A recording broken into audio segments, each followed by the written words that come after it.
we'll get started with the afternoon's session. I have the privilege of introducing Allison Stevens. Allison's the program coordinator at Fanshawe College in the Advanced Ergonomic Studies program. Has probably trained a number of you in the audience at some point or another, but also has an extensive career and background with Ford and is going to share many of the experiences, help us see a little bit behind the curtain in terms of ergonomics and ROI over her years at Ford. So without further ado, welcome Allison.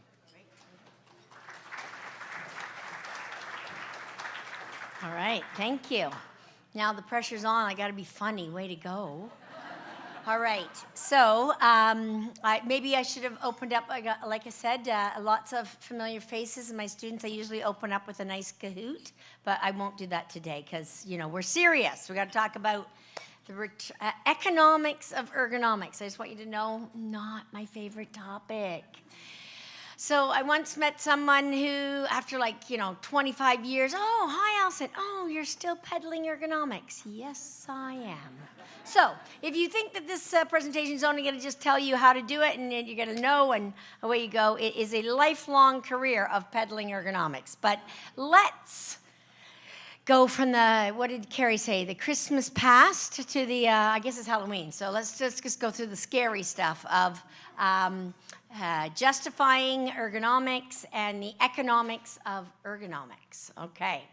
So I really enjoyed that there are some discussions and thought processes here on how the U.S.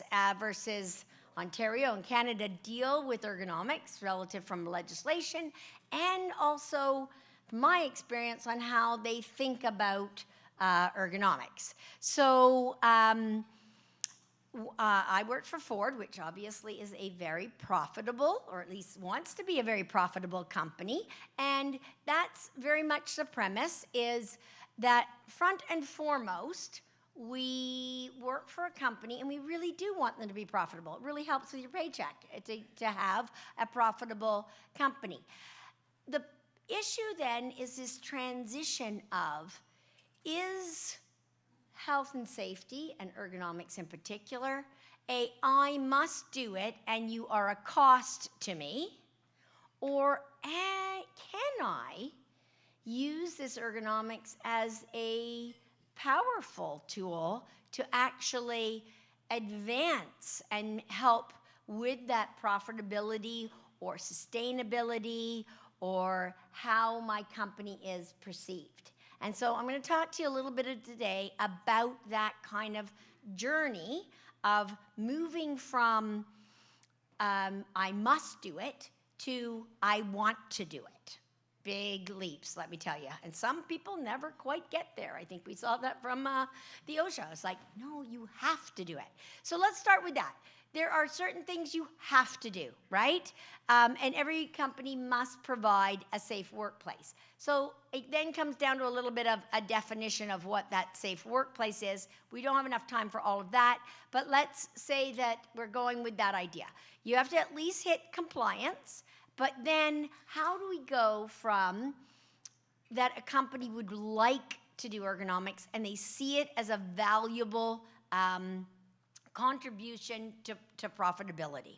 Okay, so I'm going to call, do I have any accounting people? So I won't offend anybody if I call them like the bean counters, because that's what we always called them.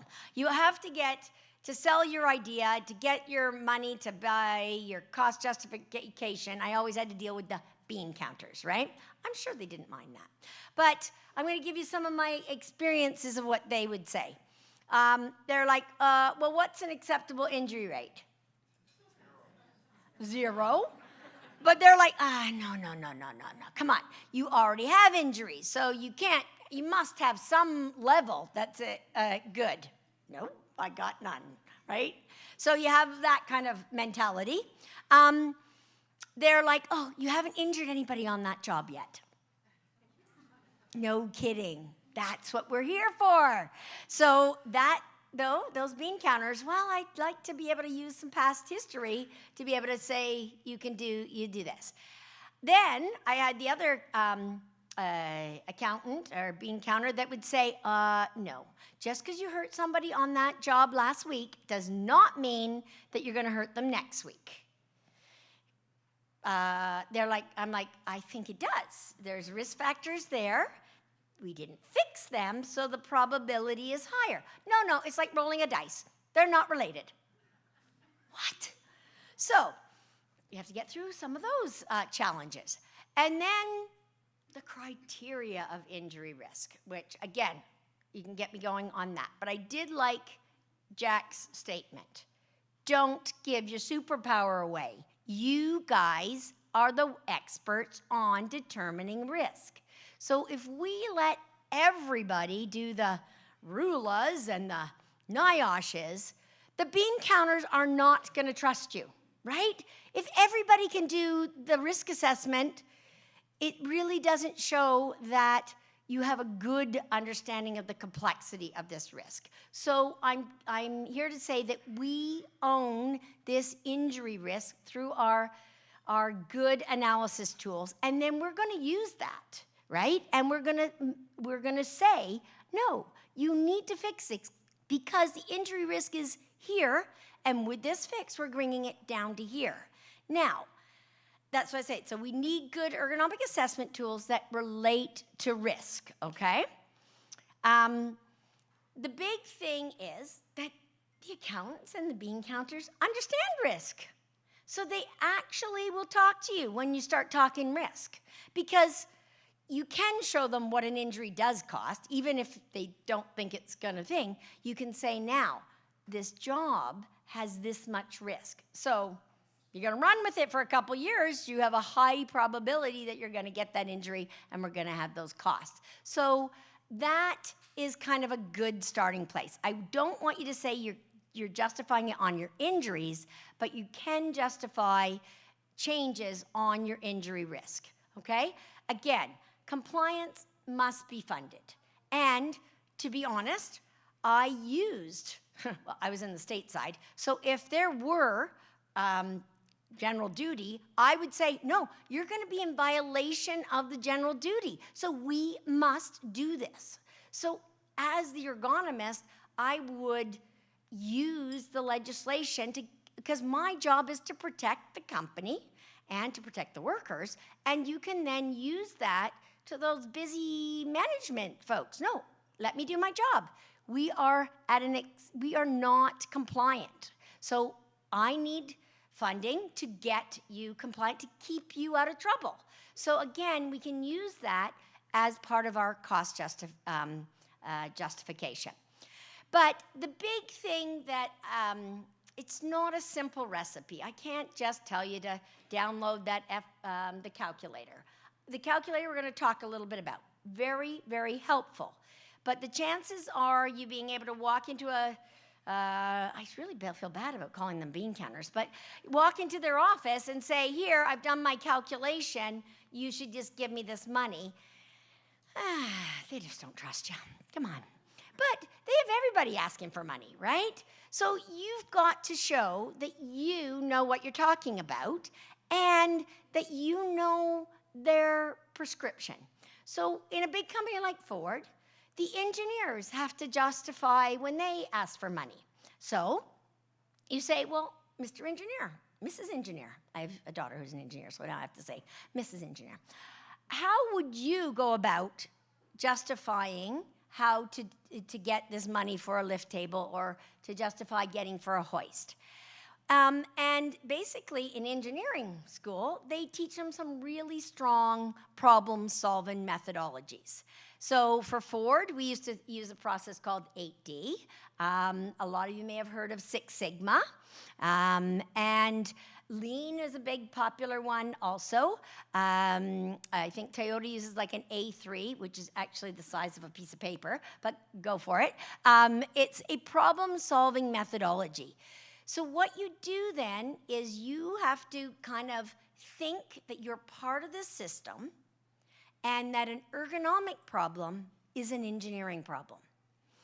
I really worked very hard to not be the ergonomist, but to be part of the engineering discipline, and that ergonomics was part of that. So when you have an ergonomic problem, you basically have a defect or an issue. So if somebody gets an injury, it is the engineer and the company's problem that we must figure out what the root cause of that injury is.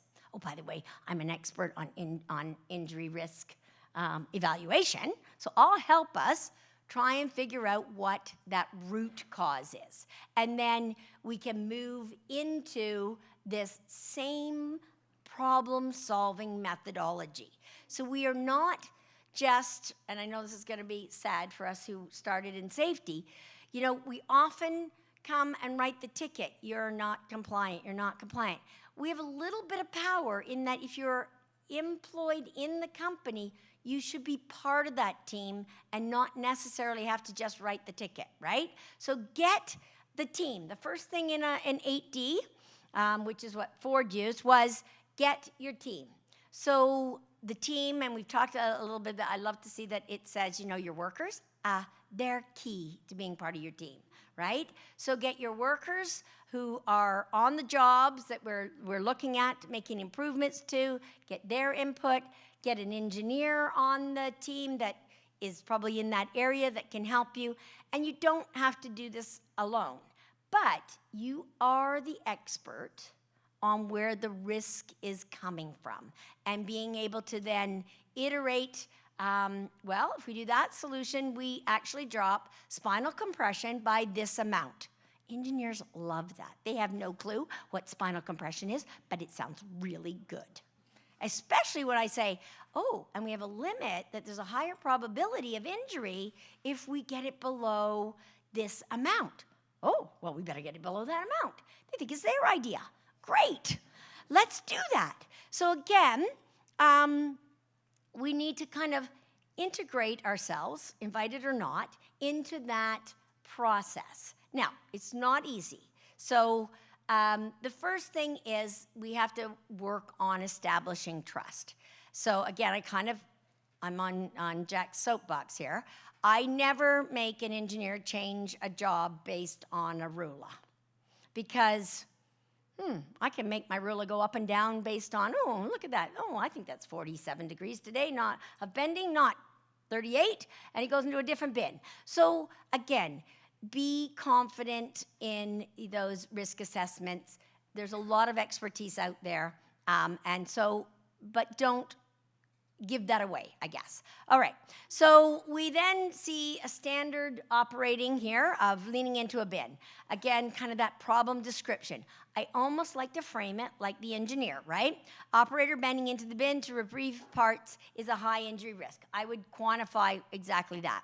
What proves this is a high risk? I would use those fancy words like compression. I remember I used the word anthropometry, and the industrial engineering manager said, that's a really good word. Could you teach me how to use that word? Like, what does that really mean? Like, yes, you can use our fancy words too. So, but then going back with the engineers, what can I do for this? Can I, should I get like a tool to help pull that closer? Really, the root cause is A, that we're putting these racks on the floor, and B, that the design of this rack was really designed by a shipping company. They fit perfectly in the back of a transport truck. No regard to the worker, right? So sometimes your solution then means you've got to dig deep. Your team now may have been material handling.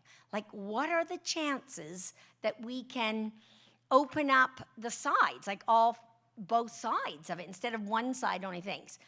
Impossible. We've got 750 of those. They're all over the place. How about when they need repair? Could we do something when they need repair? Oh, yeah, you're right. We might not be able to do it completely, change all 700 that are in system, but every time they come in to repair, we could maybe then unweld and put a latch so that they can fold down on both sides. I'm just making up stories as I go along. Got to make them funnier, though. Okay, so, but again, it's not that I thought that that was the best solution. It's that I had material handling on that team, because we know that it's really hard to fix some things that are systemic for years and years and years. So, but maybe in this case, I can do part presentation, and I can try and justify a lift table, okay?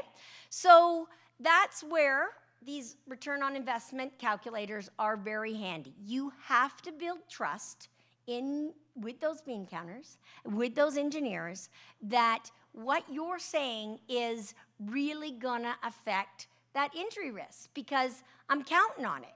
If we make this fix, the risk of injury is going down. Never promise that you're gonna save an injury, because there's so much to go into that. But you can promise that you are gonna reduce risk, and you can show it using that lovely thing called math and show that.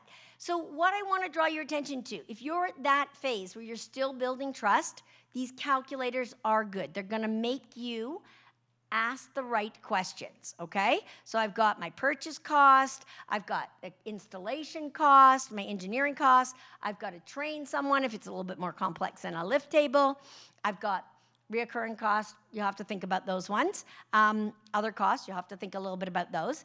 And then your effectiveness of solution. It would be lovely to just hit these buttons and then go into the bean counter and say, I'm going to reduce the time of exposure. Most bean counters are going to say, and how much time? So you may have to then work with your industrial engineer to say, okay, I think this is going to be a time improvement. So for example, a lift table, did you know it takes longer to bend down to the floor than it does to have if the part was right in front of you? Now you're like, Allison, that's got to be like not even half a second, right? But if I do this all over an assembly plant, that then can add up to some efficiencies that then can be part of your story, okay? So they're more than likely going to ask you how much level of, how much waste or are you going to eliminate, how much time you're going to do. Again, don't do it on your own. Go talk to the people who know how to do that. My industrial engineers and I, sometimes too close, according to the union, you know, they would help me to try and quantify those numbers. So like I said, you can use those calculators are on there, build trust, that when you say something has to be changed, it really does need to be changed, and that you're working for them to keep them in compliance and to drive down the costs of injury. So the other thing that's been happening for ergonomics, which I think is really good, is company culture. You are seeing more and more companies having trouble retaining workers, and so ergonomics is good. If you have jobs that are good, your workers are much happier, right? And this then helps for retaining of your workers. So one of the things that I often say to go find out what is important to upper management. Go read the company's mission statement. Look at this. Put people first. So when everybody's saying, we can't fix that job, we can't do that. Should we have a look at what our mission statement is, everybody in the room? It is that we're going to put people first. Now, that doesn't mean I need to order 700 lift tables tomorrow. I'm part of the team, and it means how about every time we change a job and it's a brand new job, we put criteria in and we make it an engineering standard then to put a lift table in when it's a brand new job. Now, because we're putting people first, right? So again, about your story of that. But you can't really walk in and say that until you've got some good trust. So at this point, I went like, okay, how do I get it so that I can get these engineering standards? The end of the answer for Ford was, well, when we want to kind of do a new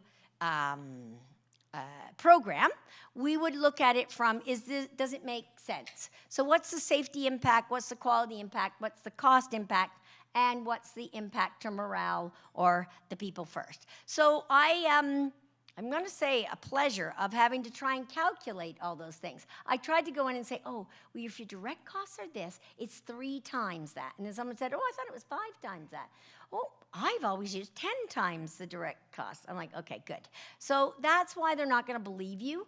It is out there, but you may have to go and calculate it yourself. Now, these are very old pieces of data, but this is about the process. So we had 26 million in our workers' comp. This is way back in the day. I think we were, Model T. No, okay, maybe not that far. But let's just say, I think you're going to see some years on some of them. But the idea here is that we had 26 million across all of our plants in the U.S., and it was U.S. only, that was in direct costs. So that's how much we were paying on our workers' comps, okay? They said, okay, but you keep saying it's going to be more than that. The impact of this injury is more than that we're paying out in our workers' comp. It sure is. It's that quality is impacted, replacement workers are impacted, tooling changes are impacted, production loss, like, oh my gosh, it's at least 4 times. Yeah, go and figure it out, Allison. Okay, so we actually took we actually did it by launch. So this is based on 1999, I told you it was old, and 2000 model years.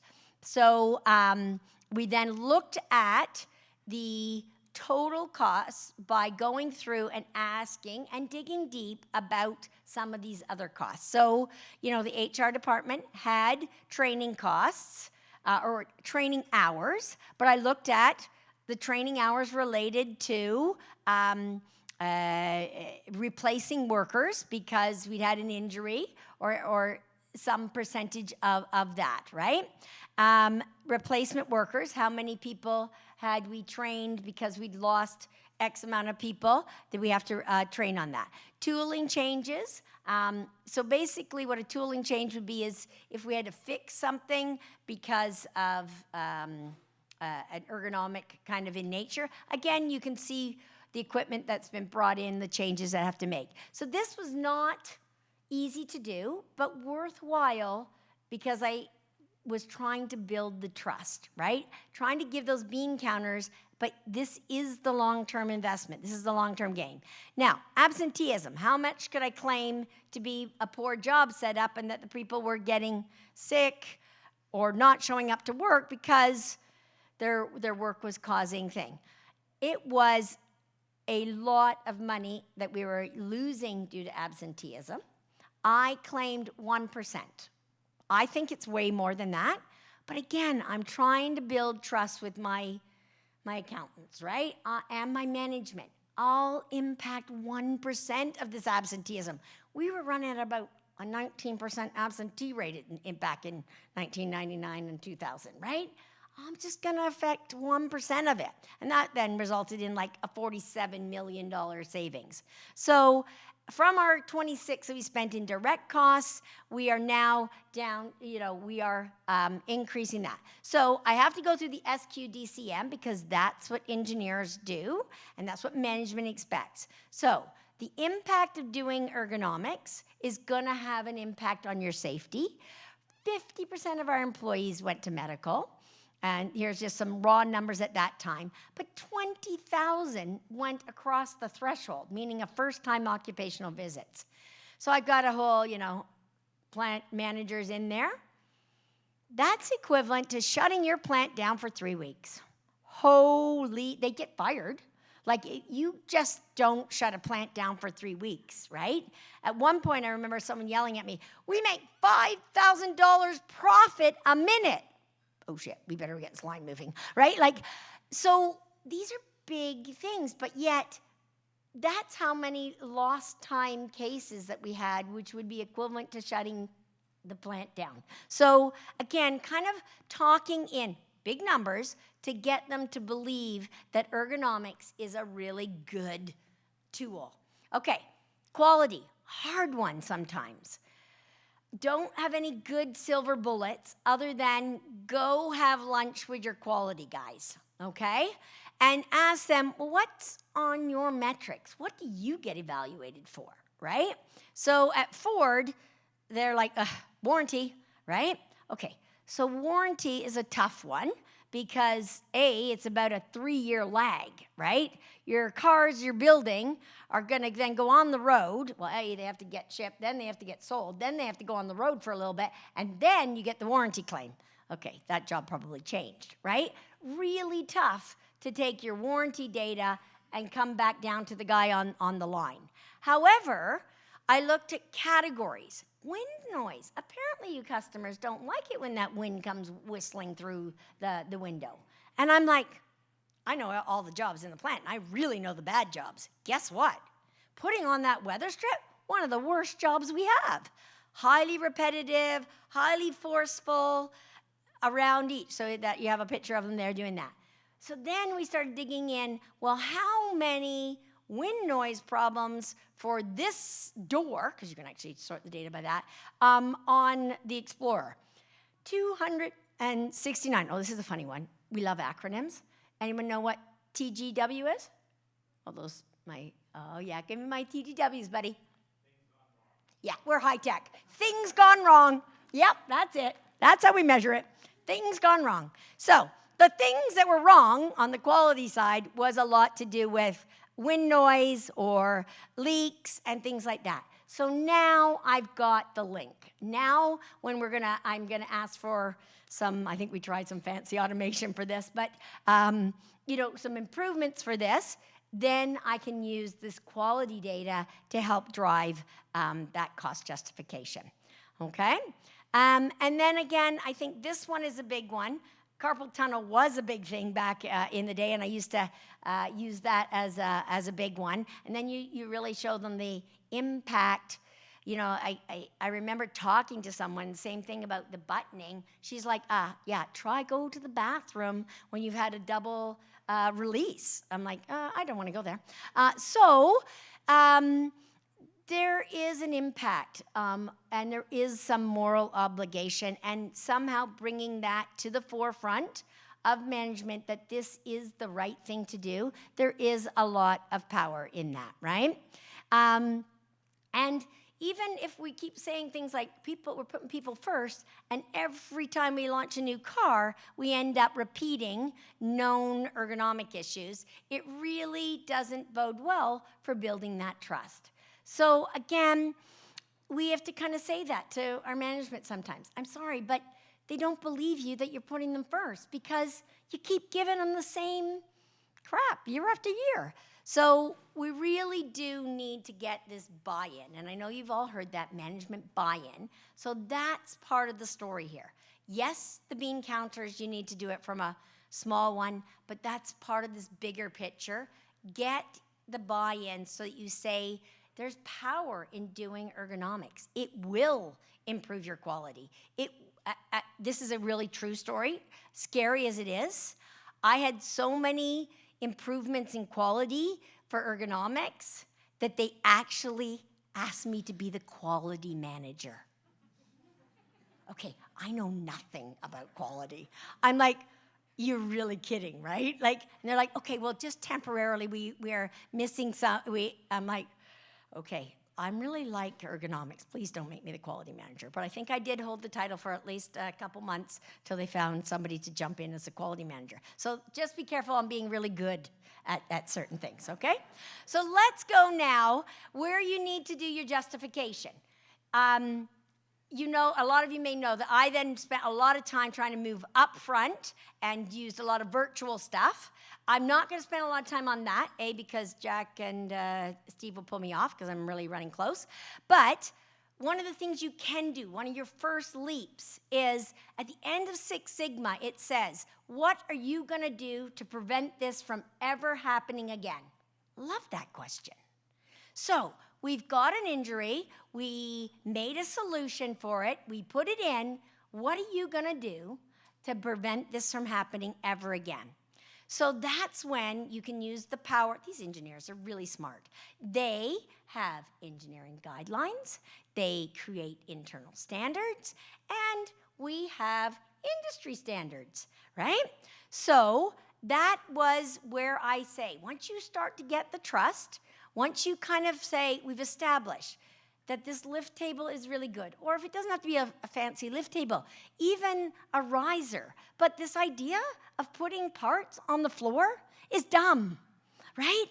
So we then created internal standards. Whenever you're getting a new part, whenever you're launching a new car, or whenever you're doing any changeover, the rule is no part shall be below, I think it's 26 inches. I don't remember what my number was. As basically the knee height of a 95th percentile male, right? Because again, we know our data. So we are going to say, if you stand at the knee height of the tall male, then even the tall male won't have to bend. So engineers are like, that's a good standard. Now, they don't even have to come and ask you to do the cost justification for the table or the riser. They have to do it, okay? So then it becomes part of their engineering requirements that they do it. Again, we struggled a lot with insertion efforts of hoses and electrical connectors and things like that. Sometimes that's not the engineer who actually created that. You have a supplier that gave you the hoses or the electrical connectors. So us ergo people, we just like the other ergo people. So I used to call GM and Chrysler and, what are you guys doing on these electrical connectors? Oh, we're having problems with them too. Let's get in a room. I think that was part of the thing. Let's get in a room. Let's make some standards. So we made some industry standards. Under the guidelines of the U.S. CAR, we were able to influence SAE, which is Society of Automotive Engineering, and we said, electrical connectors of this size need to be below that. Again, based on good science, we did lots of our research and did our homework, and now it's not up to you to fight it all the time. They then, even the supplier, at one point the supplier said, we can't make you an electric connector that low of an insertion force. And I'm like, you have to. It's like really hard to put together, and showed him all my data. And he goes, well, GM and Chrysler aren't asking for it. And I'm like, oh yeah? Wait, baby, wait.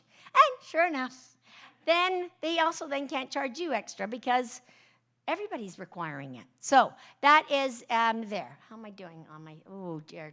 Okay, speed it up. Okay, so I got a few gems for you then. Okay, you're gonna now go with this build a culture of zero injury mindset. It aligns a lot of times with their mission statements. You've got the bean counters on track that, yeah, we're affecting quality and productivity. So, you're not going to accept these statements, oh, well, injuries just happen. Unacceptable, right? So we kind of do some training around that. We talk about our culture. But the big thing I learned from Six Sigma and some of those, you can't improve what you don't measure, okay? What gets measured gets done. So if you go through all this effort and prove that this is a really good thing, you better start measuring it if you want them to do it. So when I say measure, I also am not a big fan of injury rates. The reason is we've already passed the time to make fixes if we're already getting the injury rates. Now, that doesn't mean I should do a double check. That's like the really big report card. But I really got to know what's going on. That's what I loved about some of those standards. Do you have a committee? That's at least a thing. Have they been trained? I need their names. Like, have they really been trained? Then, is there solution? How many issues are they dealing with on a regular basis? And are they effective? Those are great ergonomic measurements. And you not only have to have them, you got to get in front of the big guys or girls, right? So it was part of what we call BPR. I don't even know what that stands for. Business plan review, I think. So every month, every department had to come in and report out on their metrics. Well, I had put in that our metrics was no red product, design issues by prototype build, because that's when you're doing the design. A prototype build is, a solid, you have already things, and that there'll be no red ergonomic tooling and workstations by the time we launch. Well, if you're going to make a statement like that, you better darn well measure it, because Now we're seeing how many issues, how many reds, all the green is good. That means they were doing a good job. But it meant we had to go and evaluate those jobs, or we had triggers of which jobs to evaluate, and make sure that it wasn't only my objective, it was the program's team's objective, that they were going with no red ergonomic jobs. So in order to do that, you got to do work. So now your focus is on keeping a scorecard of how well you're doing, believing that if you do the process well, the outcomes will come. Those lagging indicators will make a difference. So we were part of the part of their engineering virtual builds. And what we brought to it was a digital human model. And we would make sure that Jill could reach all the parts that were part of the build. So they were doing these engineering builds with parts. And I'm like, there are humans putting on those parts. Let's add a human to the build. Okay, novel thought. Anyway, what we then also did is I can't add the human to everything. There's 20,000 engineers, I think, at Ford. So we, again, made rules. We called them ARLs. I don't know, Assembly Requirement List. I'm just making up that. But basically, have a model that you can pull in. We have a maximum reach of the 5th percentile female. Bring that in. Bring in hand models and make it part of the engineering process. You need to make sure that a small person can reach it. You need to make sure that the large hand can go into these spaces without a collision. And measure it. So every program got measured on how well you were doing to those specs. I think I had 3 specs to look at, and they had to check those as part of that. If you don't measure it, and if the engineers don't know they're going to be held accountable to it, don't be surprised if it doesn't get done. Okay? So it's the justification here is that you've got to build on what you said you can do it. I'm going to go through this. The other thing that we did is some global standard cells. This didn't get the picture in it. But basically, we then picked how we're going to do seat install around the world from our past experience. So again, ergonomics was part of each of those standard cells. And then the plant got measured on how well it did to do that. Okay, so my lagging indicator. Okay, they made me start late, so there you go. I said, I'm fine. I'll be fine. Okay, so reactively, when we didn't have all those ergo standards, what we found was we would launch a brand new vehicle, and you'd think, they're going to get better. It's a new vehicle. Yeah, guess what? We always got worse. One, there's a little spike because it's new jobs for everybody using new muscles and things like that and just learning. But after it settles down, you should expect that you have a lower injury rate because it's a brand new vehicle. When we were just doing reactive, we literally would have fixed it in the past model. And lo and behold, they sent us the same thing. But of course, we couldn't use the same tooling that we put a hoist in for that. Oh, the hoist doesn't work. But they didn't know that we put a hoist in, so they ended up sending us this part without a hoist. So we actually got worse with brand new vehicles. When we then, what I'm going to call proactive, proactive is having these engineering guidelines, having some standards to meet, and in my case, also looking at it virtually so that we were doing those checks and things. We actually saw, again, a little spike when you first launch, but overall, a big reduction in our lagging indicator as is ergonomic-related FTOV. So we sorted the data that it would be tendonitis, strain, sprain, so that's when I call it ergo-related. It's not lacerations, okay? Then, I know I'm really running out of time, but it's a non-stop job, right? The best advocates for you are, yes, upper management. You need a champion and you need to sell. You got to keep pedaling, okay? But once the engineers see the value of ergonomics, they can be your advocates also. So I used to have a really fun day called Ergo Days, and I would find the engineer who was responsible for designing that part on the new launch, and they would get 3 days, all expense paid trip to the assembly plant to work on the line. And I let the workers be the instructors. So the worker was not allowed to leave. They're actually responsible for the quality and make sure the car gets built. But their trainee for 3 days was the engineer. And I said, and talk their ear off, right? Tell them everything you love about the job. Tell them everything you hate about the job. Tell them the issues that you're having. And then we'd have a round table after the 3 days, and it was my moments of like, yes. An engineer would say, oh my gosh, when I do my job now, I know this is affecting Joe and Fred who are putting in these bolts. And he goes, and I'm going to release a new self-feeding bolt tomorrow. I'm like, you can do that tomorrow? Yes, I didn't know that the blunt one was causing them so much difficulty. I can just release a new one. Well, damn, that was nice. So again, reinforcing that ergonomics is a powerful tool, not just something that you have to do because it's the safety law to do it, right? So ergo days are a lot of fun. Now, I would love to take credit for that really flat line because that's when the plant was down and nobody was working. But you know, come on, give me a little bit of a break. But when we did start back up, and that is a good one, from January all the way back up, in May, then we actually saw that we were getting numbers of 90% reductions in our injury rates, which is pretty, well, okay, 89. I like to exaggerate. But pretty darn good lagging indicators. But you can't start there, right? You saw that. Like, we need process checks, accountability, and you do need to find that champion. I loved it when my chief engineer basically would say, you know, that we need 100% zero defects, zero recalls at a cycle time with no injuries to the operator, every job, every day for the life of the vehicle, right?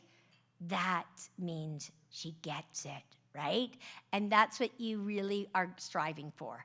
So I hope that you, yes, can take all that cost justification and running around and trying to find all those numbers, but that this is where you get where they think, well, and they know. I don't even want to say think. I know that ergonomics is the right investment, and you really want your management team to think that you are the secret power. Okay.